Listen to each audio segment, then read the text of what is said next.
There's been a lot of confusion regarding operating budget and reserves and what have you.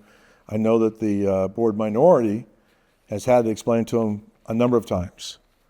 And it seems that the candidates that they're polling for are basically confused as well. So can you give me an idea of what the operating budget is and what the reserves are?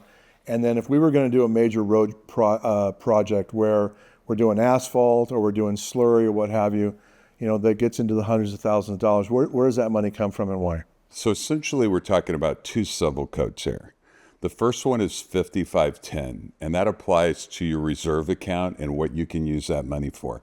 And I would suggest anybody get online, type in civil code, David Sterling civil code 5510. It's literally a paragraph long, and it talks about exactly what you can use money for in a reserve account out of a POA or HOA that can be used for in your community.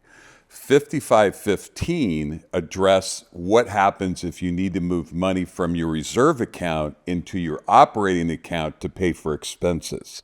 We, as long as I've been up here, have never had to do that before. So that has never happened. But it's very simple. Money that's in the reserve account is used for our major projects that we do in our community.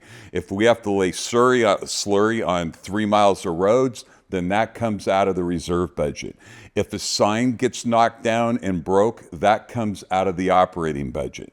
It's really simple, but I would suggest anybody who's listening to what those two websites are saying is go look for yourself, Civil Code 5510 and 5515, and you don't have to be an accountant to understand it. It's extremely clear.